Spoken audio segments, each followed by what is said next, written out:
அவன் நினைவோடு நம்ம இருக்கும் பொழுது 33 43 உங்கள் இருளிலிருந்து வெளியேற்றி ஒளியின் பால் கொண்டு வருவதற்காக உங்கள் மீது அருள் புரிகிறவன் அவனே. இன்னும் அவனுடைய வானவர்களும் அவ்வாறே. மேலும் அவன் நம்பிக்கையாளரிடம் மிக்க இருக்க முடியும்.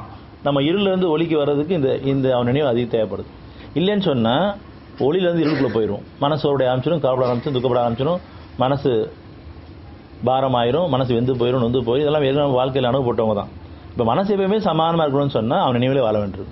அப்படி நினைவோடு வாழணும்னு சொன்னால் முதல் காலையிலே மாலை ஆரம்பிக்கும் பொழுது படிப்படியாக நம்ம மற்ற நேரங்களில் இரவு நேரங்களில் மொழி வரும் பொழுது அந்த கைகால் மூலத்தை கழுவிட்டு கொஞ்ச நேரம் அவனுடைய நினைவு இருக்க வேண்டியது. ஏன்னா முதல் நாள் நம்ம செஞ்ச பாவங்கள் எல்லாம் தூங்கி எதிர்ச்சோடனே நமக்கு எல்லாம் அறிவிக்க செய்வான். அதில் ஏதோ 1-2 நமக்கு அறிவிக்கப்படும் பொழுது எதிர்ச்சோடனே மோகங்கள் கிட்ட உட்காரும்போது நேற்று நம்ம கோவப்பட்டுட்டோம், நேற்று நம்ம அவசரப்பட்டோம், நேற்று நம்ம தேவையில்லை பிரச்சனை பேசிகிட்டு இருந்தோம், என்னெல்லாம் தவறு பண்ணோமோ அவங்களுக்கு தனியாக அறிவிக்கப்படும் பொழுது அதை நம்ம அப்படியே ஏற்றுக்கணும். ஆமாம் இதெல்லாம் பண்ணிட்டேன், நீ மன்னிச்சிட்டு இருக்க, நீ மீட்டு கொடுத்துரு, திரும்பி இந்த காரியம் பார்த்துக்கும். இப்படி ஒவ்வொரு நாளும் நமக்கு அவனுடைய நினைவுகளை அதிகரிக்கிறதுக்கு ஒரு அழகான சூழ்நிலை இரவு நேரங்கள் நம்ம அமையுது. ஆனால் நம்ம தவற விட்டுரும். ஏன்னு சொன்னால் தூக்கத்திலேயே நம்ம இருக்கிறோம், அல்லது முழிப்பு வந்தோடனே உடனே மறுபடியும் படுத்துக்கிறோம்.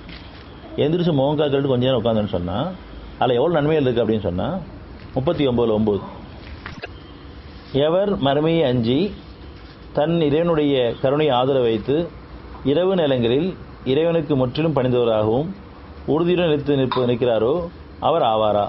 நீர் கூறும் அறிந்தோரும் அறியாதோரும் சமமாவார்களா?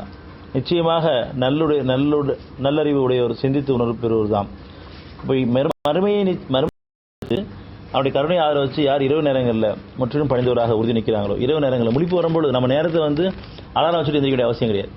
படுக்கிறோம், எந்திரிச்சோன்னு 11 12 மணி ஆகுது, 1 மணி ஆகுது, முழிப்பு வருது, கொஞ்ச நேரம் முழிப்பு வந்தாலும் எந்திரிச்சு முகங்கள் கழிட்டு உட்காந்துட்டோம்னு சொன்னால் அரை மணி நேரம் 1 மணி நேரம் 10 நிமிஷம் 5 நிமிஷம் பரவாயில்ல. ஆனால் அல்லாட உதவி தேடிட்டு மறுபடியும் படுத்துட்டு மறுபடியும் தூங்கிடலாம். அந்த இரவு நேரங்களும் பயன்படுத்தணும். அப்படி பயன்படுத்துன்னு சொன்னால் நம்ம நன்மைக்கான வாய்ப்பு நிறைய இழந்துட்டு அர்த்தம்.